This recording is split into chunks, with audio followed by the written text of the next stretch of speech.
Para pemirsa dan teman-teman sebangsa dan setanah air, kembali bertemu dengan saya Sugeng Saryadi dalam acara Forum Sugeng Saryadi yang merupakan kerjasama Sugeng Saryadi Syndicate dengan Televisi Republik Indonesia. Para pemirsa, untuk episode ini, episode yang saya masukkan masih serial bernegara, tapi konotasinya di bidang ekonomi, dan mungkin sampai menjelang pemilihan perwakilan kita, legislatif kita, dalam banyak hal saya akan membawakan segitu banyak fundamentals cara berpikir, baik itu bidang ekonomi, budaya, maupun bidang-bidang mungkin pertahanan, keagamaan, hubungan antara etnis, konstitusi, dan lain-lain. Sebelumnya saya memohon pengertian dari para pemirsa. Memang banyak yang menginginkan jangan jam 10 malam, tetapi ternyata lebih banyak saya terima SMS pada jam 10 malam itu, karena mungkin ini lebih enak buat orang yang di jalan, kemudian sampai di rumah sudah rileks. Ketika jam 10 malam itu saya malah terima SMS jauh lebih banyak. Jadi saya mengerti bagi para pencinta program saya yang di Papua, di Indonesia Timur, barangkali yang diperlukan adalah tidur siang setiap hari Senin untuk menunggu tontonan dari Forum Sugeng Saryadi. Temanya saya beri judul untuk episode ini, saya mengambil dari sila Pancasila ini, keadilan sosial bagi rakyatnya.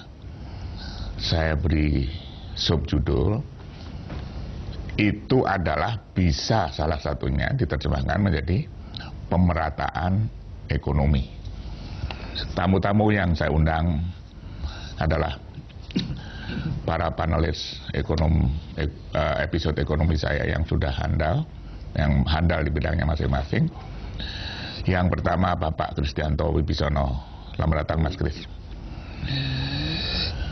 Founder dari Indonesian Presidency Institute. Belum mendapatkan juga ini, yang mana pilihan dari Mas Kris ini. Yang kedua, Ibu Henry Saparini. Selamat datang, Henry.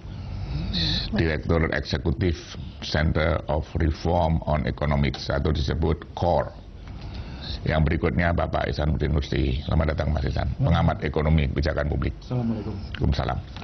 Saya ingin memberikan enlightening sedikit ya. Biasanya saya baca paling akhir, tapi saya mau baca dulu.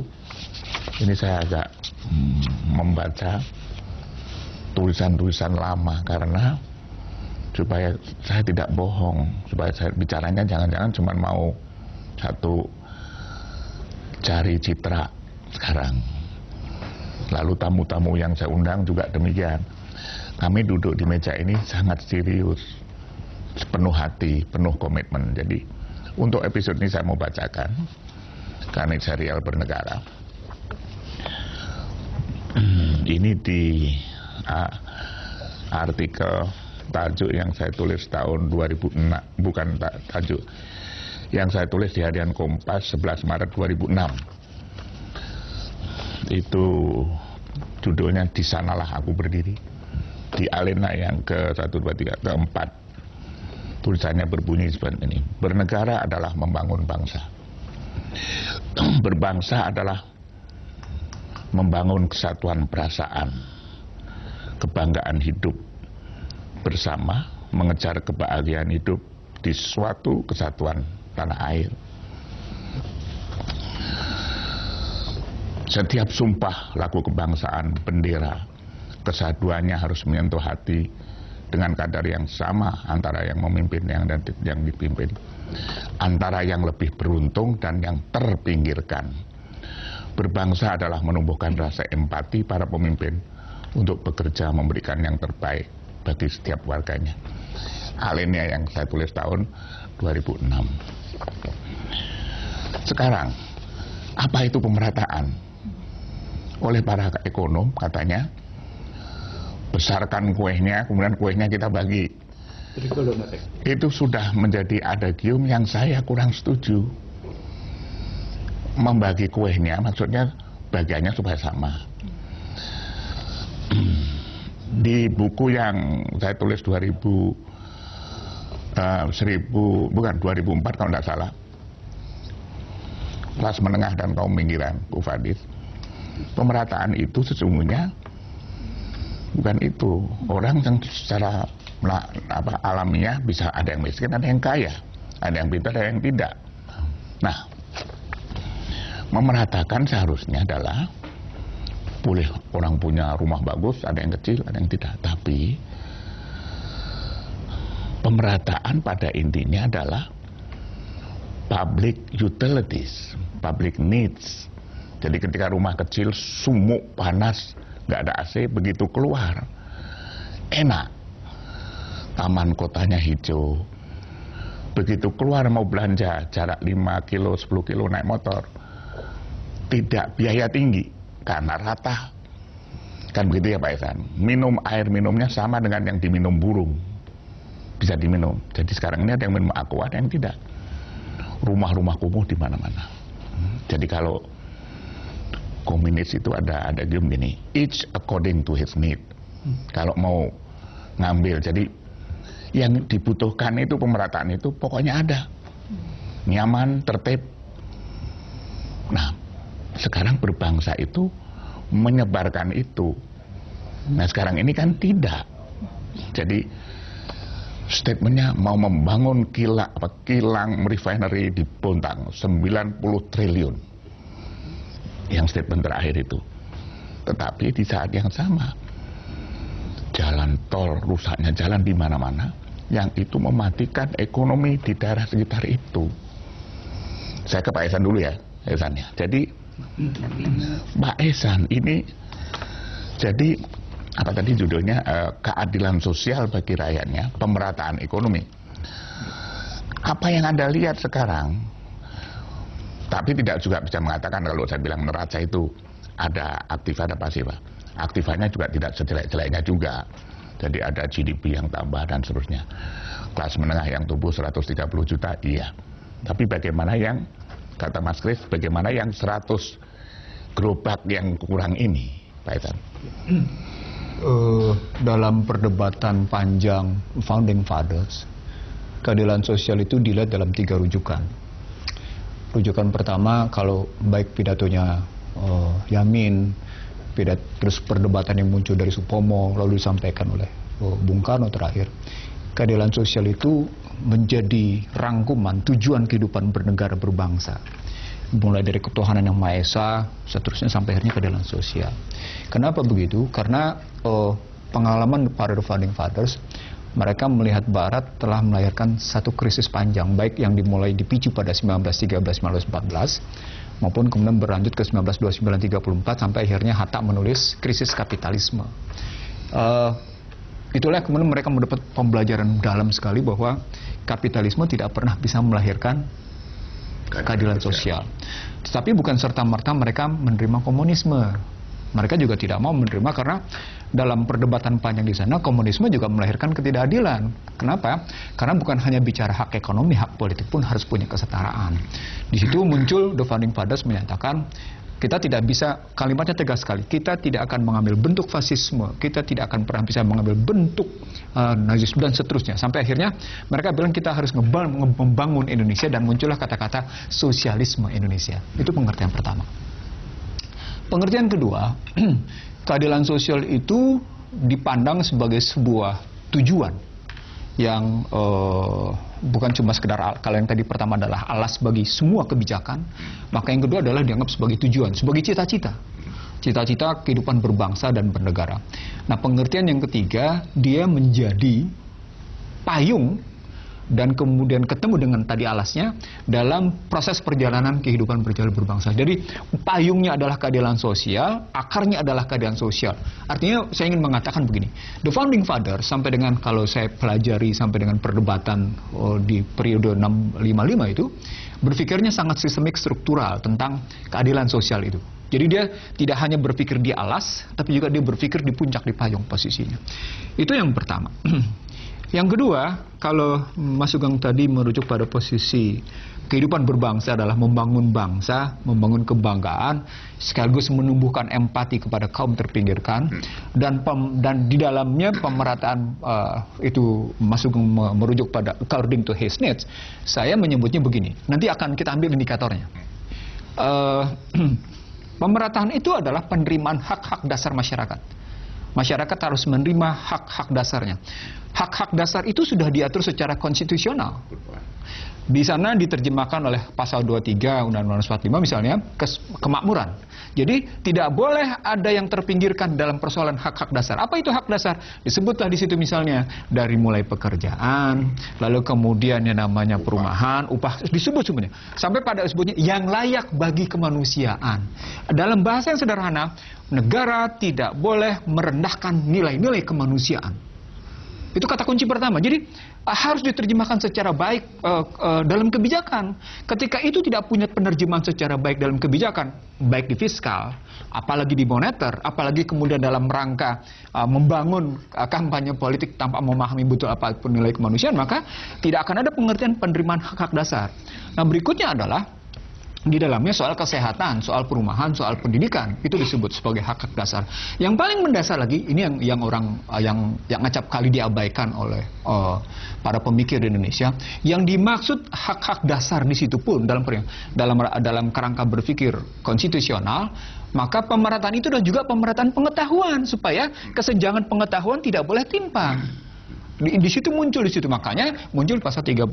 Nah, sekarang mari kita bangun indikatornya. Dari hal ketiga yang ingin saya jawab. Hingga hari ini Gini rasio kita sudah 0,42. Dari 0,32 runjuk sampai akhirnya sekarang ini data BPS 0,42. Artinya ketimbangan makin tinggi karena makin mendekati 1. Kalau Gini rasio makin meningkat, itu artinya pendapatan makin senjang. Kalau pendapatan makin senjang, indikatornya apa? Indikatornya distribusi PDB. Distribusi di PDB. Kalau distribusi per PDB, maka bisa dilihat per wilayah dan per kelompok. Distribusi per PDB memang dari era reformasi membaik. Jawa itu membaik dari 59 menurun sekarang 57-an. Artinya 2% itu mungkin menyinggir keluar. Pergilah ke daerah-daerah kaya. Misalnya daerah Kalimantan Timur atau kemudian ke daerah Sumatera Selatan gitu posisinya. Yang pertama, artinya sesungguhnya selama kita bernegara, pakai istilah Mas Sugeng, selama kita hidup berbangsa, maka sesungguhnya belum terjadi upaya pemerataan dari konstruksi PDB. Memang konsepnya sudah gagal pada trickle down effect, tapi minimal ukuran pertama dipakai begitu. Ukuran berikutnya setelah kedua tadi industri PDB adalah IPM. IPM kita tidak pernah berangkat dari kelas menengah bawah. Dari sejak IPM diukur. Artinya kalau IPM kita ukur itu berarti soal pendidikan, gitu di dalamnya, usia harapan hidup, lalu soal pendapatan. Nah, begitu masuk di soal pendapatan, kelihatan di dana pihak ketiga, masuk ukuran keempat. Dana pihak ketiga ternyata yang punya duit 2 miliar ke atas, jumlahnya 0,12%, gitu ya. Tetapi menguasai total dana pihak ketiga 53,47% dari 4.000 triliun. Jadi luar biasa senjangnya. Ketemu dia, konsisten angka itu posisinya, tidak meratanya. Berikutnya adalah soal bagaimana saya selalu menggunakan angka ini, lapangan kerja diserap makin besar oleh UMKM. Artinya usaha besar yang padat modal itu tidak menyerap. Akhirnya orang terpinggirkan dan terpinggirkan itu mereka berdaya. Terakhir kalimatnya adalah di jumlah bank. Saya bangun ini ada 7 indikator nih Mas Sugeng. Jumlah bank. Kenapa orang-orang ini sibuk dengan istilah financial inclusion? Dan kemudian ternyata financial inclusion ujungnya cuma mereka berharap agar negara, pemerintahan menjamin andai kata perbankan memberikan perkreditan pada mereka. Ternyata kata kuncinya adalah memang mereka belum berhasil nih menarik uang dari beberapa terpinggirkan. Saya ambil contoh begini Mas. Salah satu kabupaten kaya, saya sebut saja, Kutai Kartanegara itu, penyerapan anggarannya Mas, itu cuma bergerak di atas 56 sampai dengan 60% posisinya. Walaupun akhirnya selesai juga. Tetapi LDR-nya menyedihkan sekali. Hanya 46 sampai dengan 52%. Apa dampaknya? Dampaknya kemiskinan tidak bergeser. Relatif tidak bergeser. Itu yang menunjukkan ketimpangan tadi. Sampai situ dulu ya Pak Ihsan untuk memulai. Saya simpan Pak Kris. UND. Tulisan saya tahun itu supaya saya gampang berpikirnya gitu ya. Alinea, berbangsa seharusnya adalah kemampuan merasakan adanya ketidakadilan jika pajak dari penduduk tidak dikembalikan secara maksimal untuk kesejahteraan penduduk pembayar pajak tersebut. Bu Hendy, misalnya ini dari satu. Ya, jadi memang salah satu fungsi atau cara pemerintah untuk melakukan pemerataan itu adalah dengan pajak. Tapi itu hanya salah satu, ya salah satu saja. Jadi kita akan kumpulkan penerimaan pajak itu dan kemudian kita lakukan coba distribusikan. Nah sekarang yang sampai hari ini kita lakukan kan begitu. Kita mengumpulkan pajak dan kemudian kita coba untuk melakukan pengembalian tadi untuk redistribusi. Faktanya kan tadi disampaikan oleh Mas Nursi bahwa ada sekian kesenjangan ya yang diukur tadi. Kalau dengan Gini ratio sekarang kita sudah paling tinggi ya. Kalau kita ukur dengan alokasi pengeluaran masyarakat ya, misalnya 40% masyarakat paling bawah ya, itu tahun 2000 hanya masih 22% share-nya atau porsinya. Sekarang ini tinggal 16%.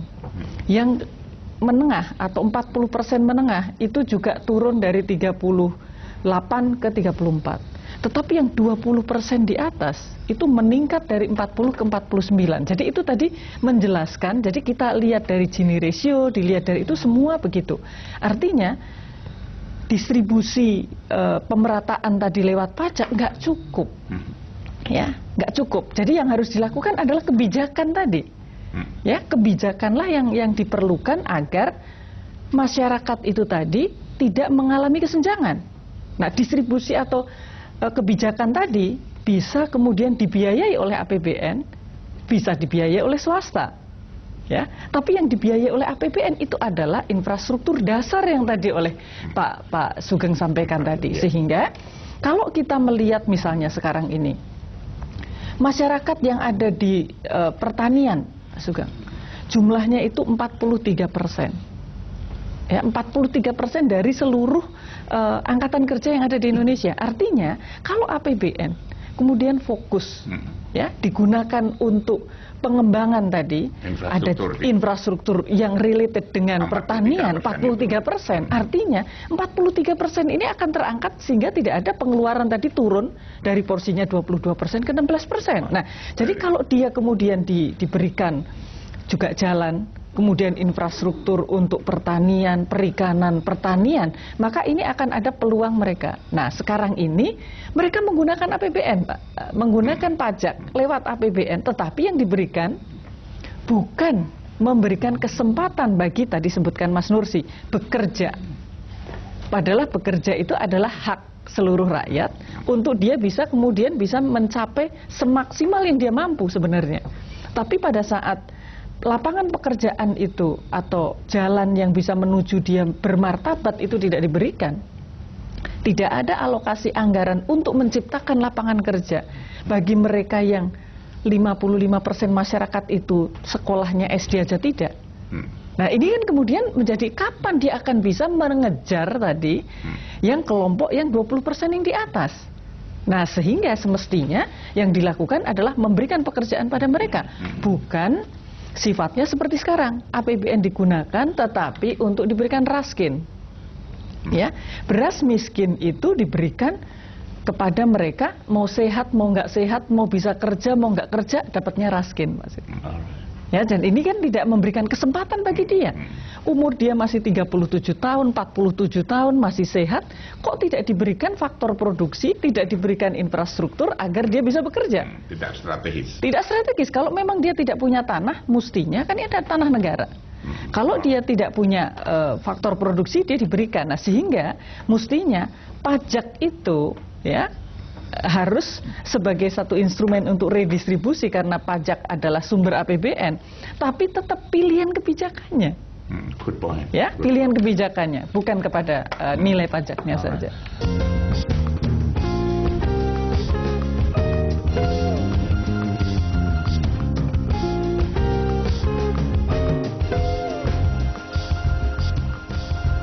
Pak Chris, kenapa memilih kebijakan kok sulit sekali ya? Padahal itu kan sederhana, seperti misalnya tidak pakai ilmu pengetahuan atau analisa atau rapat yang berhari-hari gitu ya. Jokowi itu, jadi ketika dia jadi gubernur, banjir, tidak pernah ada orang yang bisa membersihkan apa itu danau yang rio-rio apa namanya itu, waduk-waduk itu. Kenapa dia bisa gitu? Kenapa ini pemerintah pusat talkshow kayak macam gitu udah beribu kali. Dia nggak mau dengar. Kenapa membuat kebijakan misalnya bangun infrastruktur yang paling bawah yaitu desa. Sekarang yang terjadi Mas Kris, nggak ada pemerataan di situ. Yang tadi dinikmati oleh 0, berapa tadi? 0,12 yang menguasai 53%. Mas Kris. Ya, sebetulnya ini kita sudah balik ke golden rule lah. Lakukan kepada orang lain apa yang ingin Anda orang lain lakukan kepada Anda. Dan jangan melakukan kalau Anda tidak ingin diperlakukan begitu. Itu negara dan pemerintah dan masyarakat seharusnya begitu. Soal gap ini kan dari zaman dulu, kalau secara agama juga memang kaya miskin ada, karena itu ada zakat fitrah, ada dana, ada. Yang penting melakukan sistem di dalam sistem yang modern, makanya lahirlah BPJS ini. Yang ini kita harapkan bahwa rakyatnya akan menerima modal dasar yang sama, di mana ada jaminan paling tidak untuk ketenagakerjaan, untuk kesehatan. Nah kemudian kedepannya emang dijamin startnya sama gitu loh Mas, startnya sama, nanti endingnya memang berbeda karena disitulah meritokrasi itu. Nah kita ini kan meritokrasinya sebetulnya kalah oleh yang tadi kita bicarakan secara informal, adanya elit politik yang menguasai negara ini secara sebetulnya tidak fair, tidak melalui proses meritokrasi gitu loh. Terjadi suatu oligarki yang menyempit, yang mengkrista menjadi sesuatu yang hanya defensif, status quo, dan hanya menjadi mempertahankan inkumbensi. Ya. Akibatnya itu kebijaksanaan itu begini. Kalau Anda di oposisi Anda mengkritik, tapi kalau Anda duduk di situ Anda juga melakukan hal yang sama gitu toh.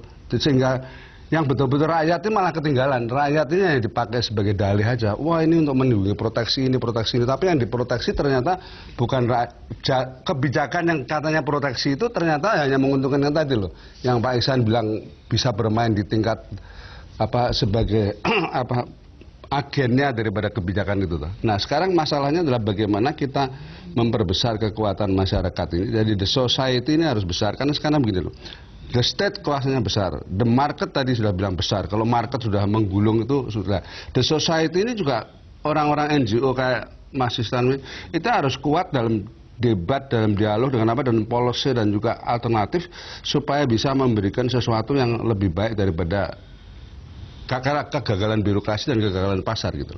Ini kan kita terombang-ambing antara kegagalan pasar dan kegagalan birokrasi birokrasi itu. Kalau birokrasi terlalu mencekak, market tidak bergerak, akibatnya Orde Lama dulu tuh, yang Bung Karno sampai ekonomi terpuruk tuh.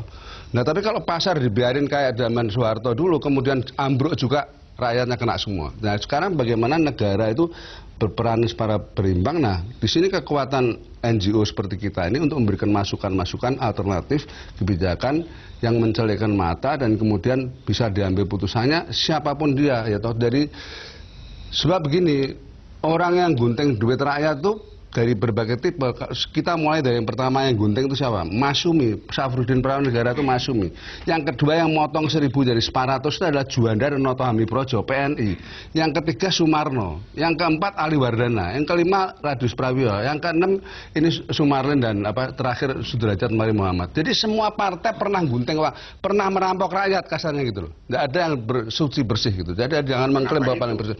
Ya karena kegagalan tadi loh. Golden rule dan macam-macam tadi loh. Artinya dalam policy bagus. Tolong ulangi golden rule tadi itu penting dari rumusan pemerataan. Golden rule itu artinya menghargai orang berprestasi, berkinerja. Silahkan yang the best yang memimpin negara ini. Jangan Anda berselingkuhan mentang-mentang Anda duduk terus Anda ngeritik. Tapi kalau Anda duduk juga sama aja kualitasnya tuh. Nah itu betul-betul yang dimaui rakyat tadi. Nah, rakyat kan kepengennya bahwa dia akan memperoleh pemimpin yang betul-betul bisa memberikan suatu kesempatan kepada dia untuk mencapai kinerjanya, dan rakyatnya juga harus menyadari bahwa kinerja itu tidak mungkin sama tuh. Kinerja orang tidak sama, jadi hasil akhirnya pasti tidak sama. Tapi paling sedikit tadi loh, yang modal dasar yang Anda bilang tadi loh, bahwa public utilities rapi segala macam. Jadi dia tidak akan karena bus gampang, semua fasilitas listrik apa segala macam, terus kebutuhan pokok, kebutuhan sekolah, kebutuhan itu semua terjamin. Nah ini yang saya rasa harus betul-betul diinvest ke situ gitu loh. Nah itu duit subsidi, duit apa itu taruh aja di situ tuh, supaya betul-betul itu the whole jaminan sosial ini betul-betul bisa jalan rapi, jangan nanti malah katanya Bang Ihsan, rada macet itu peralihan antara askes dan itu toh. Sehingga orang malah nggak puas juga ini kayak Obamacare gitu. Teorinya bagus tapi dalam pelaksanaannya muncul lagi gitu loh. Itu tadi entah dikorup lagi apa diapain lah gitu. Jadi etikanya baik, sistemnya udah jalan tapi dalam pelaksanaannya itu butuh terus watchdog kayak kita ini untuk menyorot lu nggak betul gitu. Jadi fungsi watchdog jalan terus, Mas. Saya mau ke Bu Hendy dulu ya. Bu Hendy, jadi saya mau supaya nanti bahasa mewujudkan keadilan sosial bagi rakyatnya yang adalah pemerataan itu kita bisa merumuskan. Tadi Mas Kris, saya ambil bahasanya dari dia.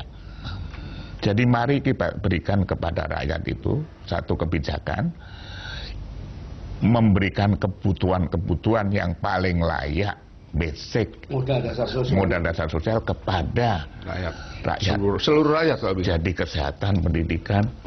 Jadi nanti 2014 itu sudah deh mengenai yang mau kerjasama membuat pesawat tempur dengan Korea Selatan ini nggak usah ngomong lah.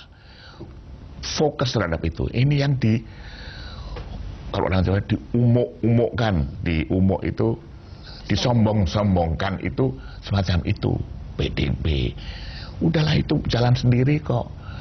40 juta hektar CPO nanti yang bisa memenuhi per hari membuat 4.000 liter barrel mengganti minyak. Itu umuk-umukan itu udah cukup. Sekarang bicaralah pemerataan yang seperti apa. Ya, jadi memang kita berharap bahwa pemerintah yang akan terpilih nanti itu fokus untuk mengurangi kesenjangan. Ya, karena sebenarnya adanya 100 orang yang tergolong mendekati miskin itu adalah kerugian juga bagi ekonomi karena dia tidak bisa menjadi pasar. Kalau ini kemudian diberikan lapangan pekerjaan, mereka kemudian kita berdayakan, ini menjadi pasar, bukan hanya kemudian mengurangi beban APBN, ini menjadi pasar yang akan mendorong kegiatan ekonomi lebih besar lagi. Nah, sehingga kalau begitu harus ada prioritas yang harus dilakukan oleh pemerintah ke depan ini. Seperti tadi Pak Sugeng katakan, sektor ini sudah bisa berjalan. Mereka tidak perlu menggunakan dana pemerintah. Ya, tetapi dana pemerintah adalah fokus untuk menyelesaikan tadi. Kita memiliki pengangguran yang luar biasa. Pengangguran terbuka yang diumumkan oleh pemerintah memang hanya 6,25%. Itu kira-kira hanya sekitar mungkin sangat kecil kan? Karena kita ada 100 jutaan kira-kira. Tetapi kalau kita melihat mereka yang bekerja tidak dibayar, gitu, atau bekerja paruh waktu atau yang bekerja informal. Nah, sektor informal maupun yang paruh waktu jumlahnya kan masih 54 juta. Artinya kalau kemudian konsentrasi pemerintah untuk menciptakan lapangan kerja bagi yang mereka produktif secara ekonomi, ya, kemudian dia juga mengalokasikan untuk memenuhi kebutuhan dasarnya, ini yang kemudian akan menggerakkan ekonomi. Artinya ekonomi akan tumbuh tanpa ada beban tadi. Sekarang ini kan seolah-olah mereka menjadi beban. Padahal mereka adalah faktor produksi yang luar biasa. Kalau mereka memang ditempatkan di tempatnya gitu kan. Kalau mereka pendidikannya rendah, beri mereka lapangan pekerjaan di sektor-sektor yang memang tidak membutuhkan pendidikan dan keterampilan. Nah, itu adanya adalah dari program pemerintah. Tidak bisa kemudian pasar yang harus menciptakan itu. Sehingga tujuannya itu tidak sekedar untuk mengurangi kesenjangan, untuk pemerataan, tapi kita akan bisa mengejar apa yang dilakukan oleh tetangga-tetangga kita. Ya, karena sekarang ini tidak mungkin Indonesia sekarang ini pendapatan per kapita jauh di bawah Sri Lanka.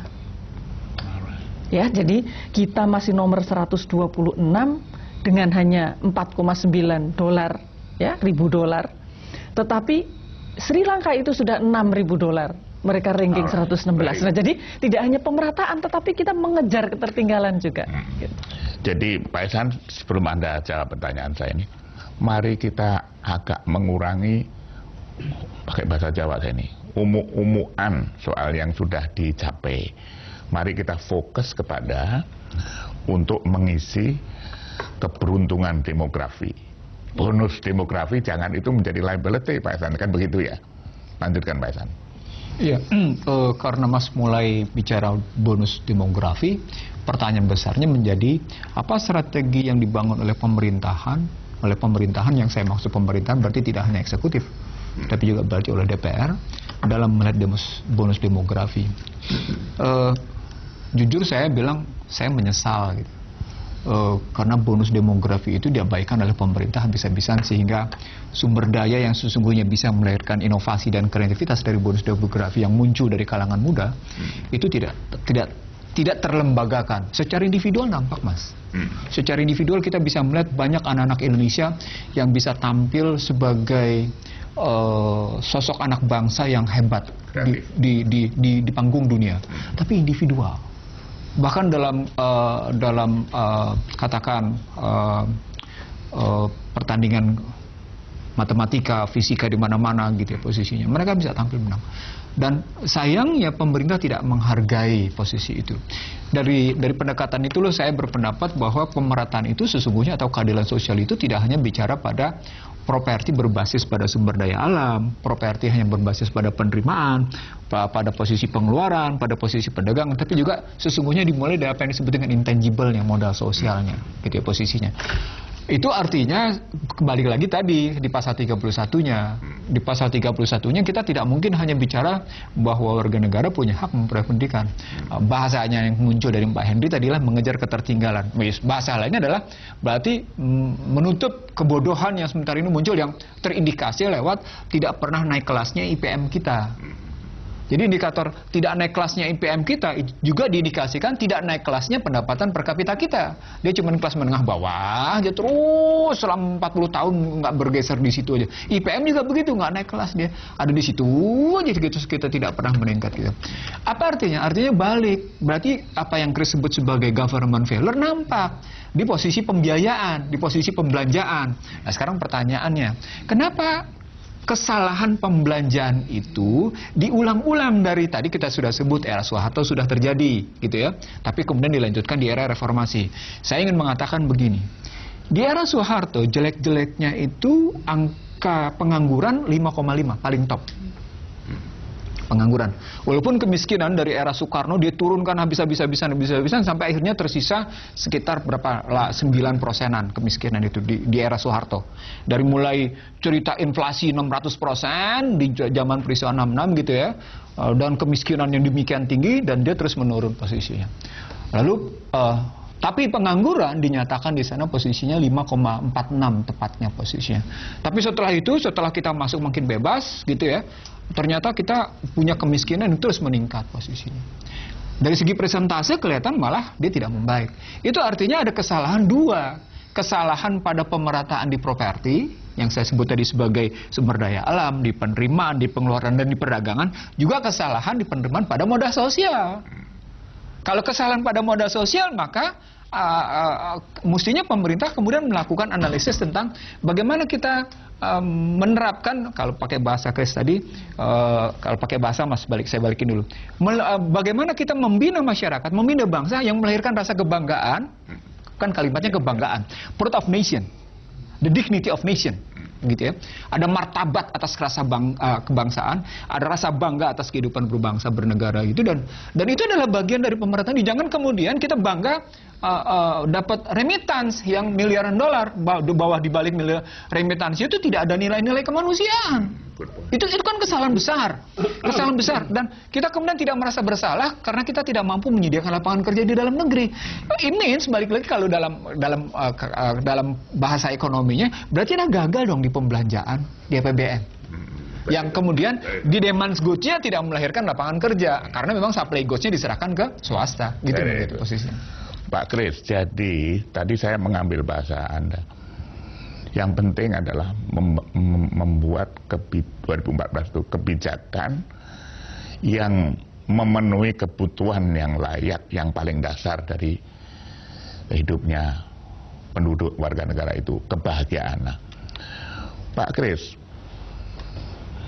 sekarang gini, ini saya tulis lagi ini tahun itu.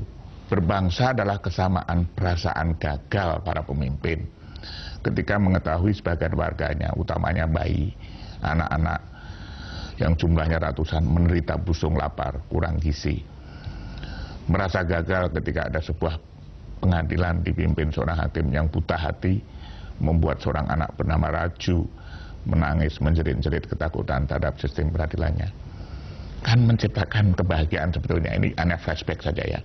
Pak Kris, Anda elaborate lebih kerucut. Ya, bentuk pemerintahan nanti yang kabinet berikutnya itu yang inti nih ya sebetulnya. Kalau mau yang tadi itu PU, Departemen Pendidikan, Kesehatan, kemudian hanya itu yang sebetulnya pada 2015 inti yang benar. Karena yang lain-lain udah tertangani dengan baik lah, nggak memerlukan lagi bantuan pemerintah sebetulnya. Mas Kris. Ya, saya rasa begini, dari infrastruktur sosialnya dibenahi juga. Kita kalau bicara infrastruktur itu bukan cuma infrastruktur fisik jalan jembatan, tapi infrastruktur sosial dalam arti legalitas dan kemudahan berbisnis termasuk untuk meningkatkan kualitas itu saya rasa venture capital itu harus digalakkan. Di mana dalam venture capital nanti menemukan itu loh, bakat-bakat terpendam tadi yang tidak punya kesempatan itu harus difasilitasi bisa lahir Bill Gates Indonesia tuh. Bill Gates itu di Amerika kan lahirnya karena venture capital, it's not because of. Jadi, nah itu kita harus tangani ke sana. Kemudian infrastruktur legal lain adalah kalau kita mau berlomba efisiensi, ini tadi Bu Hendri bilang lomba efisiensi Sri Lanka, kita harus merombak birokrasi kita. Kalau melayani perizinan itu licensing itu kalau sekarang berbulan-bulan tidak jelas harus dalam seminggu selesai gitu. Kalau tidak ya bagaimana rakyat mau minta izin IMB tunggu 3 bulan, 6 bulan, berapa. Harganya juga paling mahal sedunia. Jadi kita ini memulai dari birokrasinya sendiri sudah inefisien. Kalau mau perlombaan efisien, dalam lomba efisiensi pun kita tidak efisien untuk birokrasi. Nah kemudian tentunya setelah itu alokasi dana-dana untuk infrastruktur fisik tadi misalnya jembatan dulu atau apa. Nah tapi yang saya rada ngeri itu begini, bahwa ternyata menurut data itu begini, Bung Ihsanuddin bisa melihat bahwa dana pihak ketiga kita tuh stagnan ya di perbankan. Jadi ada stagnasi dana stagnan dalam arti tumbuhnya tuh tidak secepat kebutuhan sama kredit. Landai, naiknya landai. Mau tidak mau, suka tidak suka tuh kita perlu foreign investment, foreign flow gitu loh. Nah foreign flow ini bagaimana sebetulnya saya bolak-balik sudah ngomong bosan itu bahwa sebetulnya Indonesia sendiri punya aset di luar. Nah sekarang bagaimana caranya memanfaatkan aset itu yang nilainya tidak kecil ya. Itu angka resminya sudah segede APBN, hampir 1.600 T. Bagaimana kita bisa merepatriasikan. Jadi Presiden ke-7 ini tugasnya merepatriasi, merevaluasi aset itu. Kalau itu ditaruh di bank sini, itu memenuhi kekurangan. Kita tidak perlu foreign investment, tidak perlu World Bank, tidak perlu IMF, tidak perlu minta-minta sama orang. That is the nation's capital, the nation asset. Tapi masalahnya kan tadi tuh, karena rakyat Indonesia ini sudah 6 kali tadi diguntingi duitnya. Ya toh? Jadi itu kalau itu tidak ditaruh di sana, mungkin sudah ikut kegunting juga habis malah gitu kan. Sekarang bagaimana caranya in the next election ini Presiden ke-7 itu betul-betul bisa memanggil pulang dana itu untuk kemudian bisa dipakai sebagai investasi macam-macam tadi, baik infrastruktur sosialnya maupun infrastruktur fisik yang jelas perlu dana itu. Tanpa dana itu tidak bisa apa-apa gitu. We need betul-betul capital itu. Nah kemudian soal pemerataan, memang ini isu dunia ya. Kalau Anda ingat World Economic Forum itu dibuka dengan data bahwa 85 orang asetnya itu separuh dunia, 85 orang seluruh dunia tuh. Jadi program kesenjangan problem ini problem dunia. Jadi dunia sekarang melihat itu karena itu agenda pertama daripada Ban Ki-moon dan macam-macam itu kan ada macam-macam NDC, program-program yang sifatnya keadilan sosial itu memang diluncurkan di sana juga. Karena ini masalah gap antara kaya miskin ini tidak cuma masalah lokal Indonesia, tapi sudah menjadi masalah global. Nah di dalam masalah global itulah kita sebetulnya harus ikut berperanan. Bagaimana kita tidak cuma jadi penonton, terutama gini Mas Sugeng, ini juga dalam bargaining mengenai sumber daya alam tadi loh, misalnya lingkungan hidup, hutan ya. Kalau Lula kan bilang gini, hutan ini 11 negara punya 80% hutan. Nah sekarang hutan dunia ini mau diapakan? Itu katanya paru-paru dunia, paru-paru dunia harus dipelihara. Oke, kalau Lula bilang gini, gua nggak mau cuma jadi satpam. I want to be the owner of this forest, and forestry ini bisa untuk kemakmuran rakyat saya. Nah itu bargaining itu harus diajukan ke negara maju supaya ini kalau ada macam-macam, ada environment tax dan segala masuk ke negara kita, kalau kita memang disuruh memelihara, tapi itu bisa dipakai sebagai kalau tidak, ya akhirnya kita untuk soal hutannya aja kita cuma menerima dari uang satpam, dapat uang satpam. Mau jual kelapa sawit tadi dibilang mengganggu lingkungan segala macam. Jadi kayak begini itu adalah agenda-agenda di mana masa depan tuh akan menuju, karena memang dunia ini memang harus di-manage secara lebih bertanggung jawab, tidak atas dasar keserakahan satu pihak, satu golongan apa, di mana 3 unsur tadi loh, government dalam governance politik, market business maupun the society yang unsur ketiga. Ini saya rasa 3 orangnya harus bergerak di dalam pada level global maupun nasional.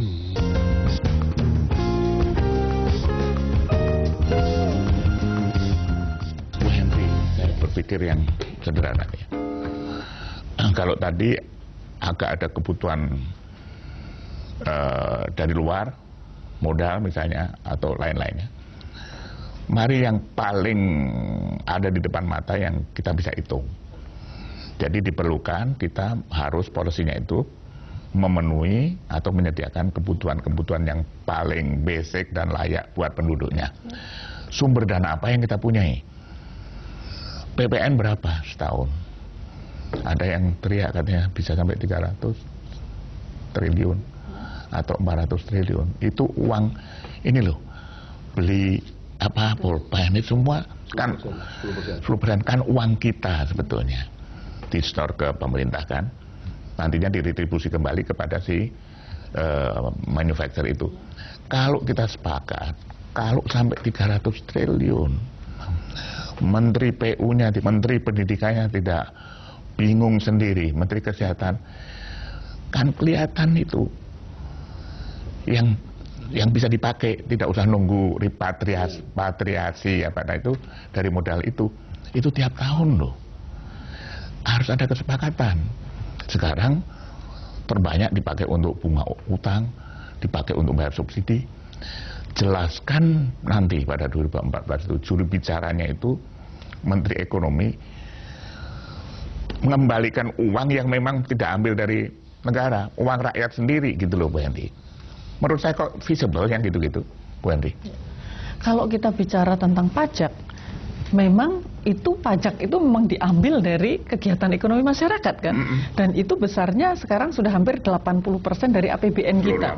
Ya, APBN kita 1.900 triliun. Artinya kalau 80%-nya itu sudah luar biasa. Nah, itu yang pertama.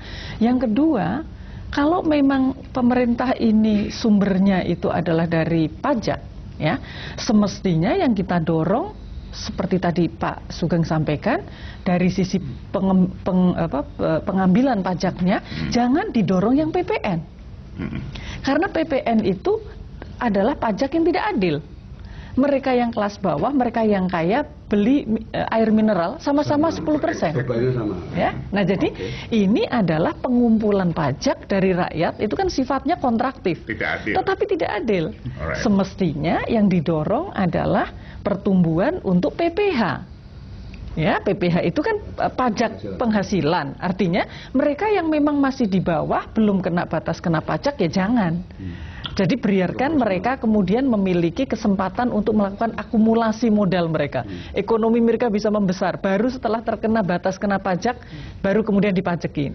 Ya, jadi jangan justru mencari-cari yang di bawah ini. Kan sekarang justru Menteri Keuangan mencari memajaki UKM-UKM. Saya mau putus. Yeah. Ini Menteri Keuangan, Ate Basini tahu kan bahwa itu tidak adil kan? Mestinya tahu dong bahwa orang yang di bawah ini membeli sama dengan itu, dan kemudian tapi saya mau memanfaatkan baik deh, nggak adil. Karena nggak adil, kembalikan dong. Maksud saya itu. Ya. Nah, artinya itu kan dari sisi Pak Sugeng benar. Tadi yang kita diskusikan pertama dari sisi mengambilnya dari rakyat. Ya, ambillah dari yang dengan cara yang adil. Gitu ya, pertama message-nya. Yang kedua, gunakan itu juga dengan cara yang adil, gitu, sehingga bukan alokasi yang terbesar. Misalnya kita harus berani untuk mengatakan yang ini tidak kita tambah alokasi anggarannya, karena kita akan gunakan untuk yang ini. Misalnya sekarang Pak, subsidi selalu dikatakan bahwa alokasinya terlalu besar, ya kan? Kita harus kurangi subsidi apa? Subsidi pangan. itu juga jumlahnya besar. Pertanyaannya, apakah subsidi pangan itu menguntungkan konsumen? Kan tidak. Sehingga cara mengeluarkannya lewat subsidi itu salah. Karena subsidi pangan hanya diberikan dengan pajak ditanggung pemerintah. Artinya pajak itu diberikan kepada importir, tetapi bukan langsung kepada rakyat. Misalnya ada lagi, misalnya sekarang ini adalah pajak pertanian, subsidi pertanian. Subsidi pertanian itu tidak langsung diberikan kepada petani, gitu. Nah, jadi tidak hanya mengambil pajaknya, tetapi memanfaatkan pajaknya. Itu yang sangat tergantung kepada paradigmanya. Nah, sehingga kalau boleh saya sampaikan, Pak Sugeng, untuk 2014 kita ini membutuhkan satu memang leader yang baik, tetapi leader yang memiliki paradigma yang benar. Ya, tadi bahwa masyarakat itu 5 tahun ke depan ini pemenuhan kebutuhan dasar, penciptaan lapangan kerja itu adalah pemenuhan kebutuhan semua. Jadi artinya kalau paradigmanya benar, kemudian akan dilakukan di dalam perencanaan pembangunan yang benar sesuai dengan paradigma. Karena kalau cuma leadership itu kan bisa ketegasan, kejujuran gitu ya. Tetapi paradigma adalah keberpihakan. Cara berpikir ya, pemilihan kebijakan, dan tadi kemudian dibuat di dalam sebuah perencanaan yang terintegrasi. Kalau memang mau mengembangkan petani, maka kemudian kebijakan perdagangannya tidak seperti sekarang ini. Ya, tadi kalau dikatakan oleh Pak Kris tadi misalnya, ini kan global. PBB itu sudah mendorong ada program-program untuk pengentasan kemiskinan, mengurangi kesenjangan. Tetapi jangan salah juga, ini global juga sekarang dari sisi kebijakan pertanian ingin menjadikan pangan ini terkoneksi dengan pasaran global. Ini kan udah nggak benar, artinya di satu sisi mendorong agar tidak miskin, tetapi di sisi lain kebijakan perdagangan kita sekarang ini global, ini memiskinkan, gitu. Pak Ihsan, benar tadi itu berapa puluh orang di dunia? 85 orang, separuhnya dari PDB dunia. Itu angkanya buat ekonomi forum. PDB dunia. Namun, ini bedanya. Di orang yang miskin dari 50%-nya di Kanada, beda dengan kita.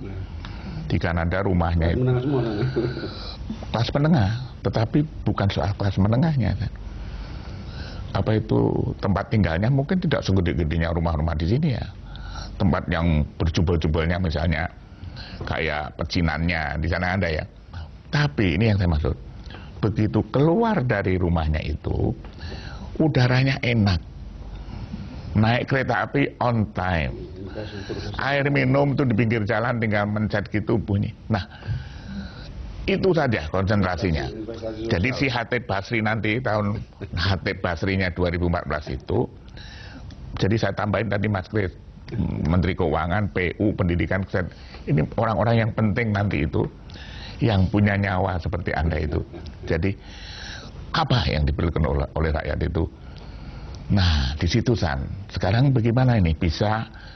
Tadi Mas Kris udah ribuan nih LSM kayak kita ini ngomong udah berbusa-busa, tapi ya jangan capek-capek. Jadi sekarang waktunya, karena ini udah demisioner dan petik ya, udah lemdak ini, kita to the point aja. Jadi cara berpikir si Khatib Basri yang mestinya punya 6 bulan ini bisa ngerubah dia sesuatu yang lebih baik gitu loh San. Ya. Dalam satu perdebatan pemikiran ekonomi 2014-2019, saya melihat 3 masalah, Mas. Masalah pertama, pahami dulu bahwa ini bukan bisnis as usual. Karena tadi sudah disebut oleh Kris bahwa dunia juga mengalami ketimpangan gitu posisinya. Means artinya memang terjadi krisis posisinya. Nah, krisisnya sesungguhnya bukan cuma hanya krisis food, fuel, and finance, bukan hanya makanan, keuangan, dan energi. Sesungguhnya krisis nilai.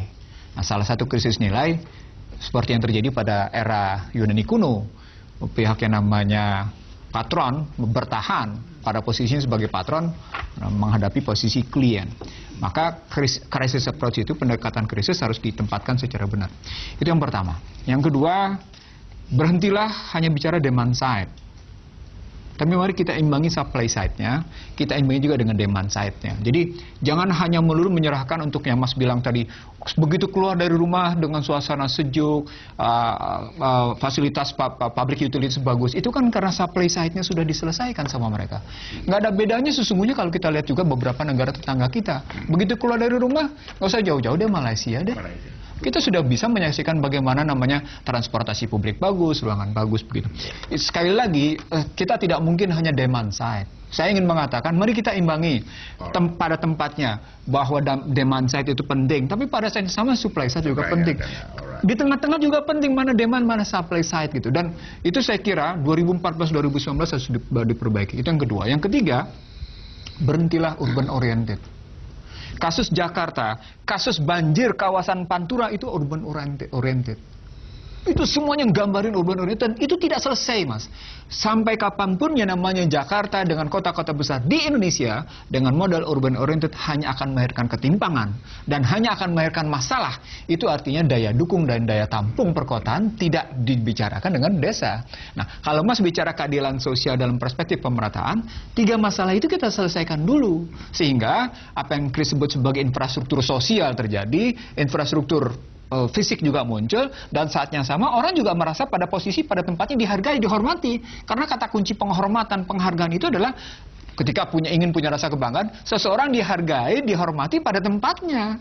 Tanpa ada penghargaan, penghormatan pada tempatnya, percuma kita bicara kenyamanan fisik tadi. Nah, penutupnya, Mas, begini. Sesungguhnya itu sudah diminta dengan baik oleh konstitusi, tetapi dia tidak pernah dijalankan oleh para penyelenggara negara karena semangat para penyelenggara negara menyimpangkannya.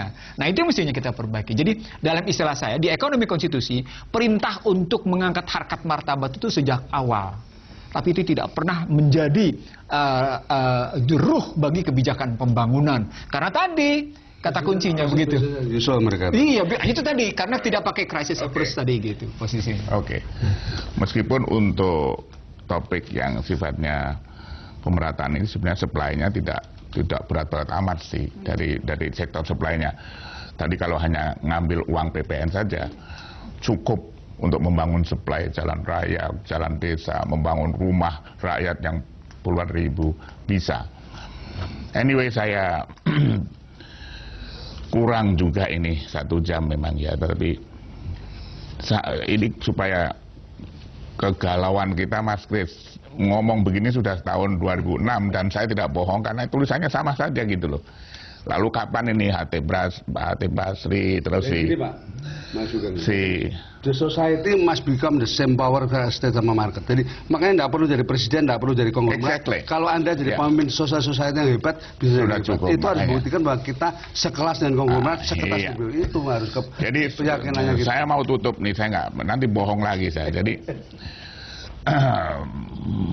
berpolitik, menjadi pemimpin politik, menjadi pemimpin bangsa adalah kemampuan menerjemahkan pesan-pesan Undang-Undang Dasar sebagai tujuan politik. Pengabdian tanpa syarat untuk mensejahterakan dan mencerdaskan rakyat dengan mengembalikan 20% pendapatan PPN saja setiap tahun, yang pada waktu 2006 jumlahnya 100 triliun, ada keputusan politik yang sederhana dan mulia. Mengembalikan 10% lagi dari PPN untuk menyantuni anak telantar dan yatim piatu, yang merupakan pesan Undang-Undang Dasar adalah wujud berbangsa dan sikap politik yang tidak bakal salah sepanjang sejarah negerinya.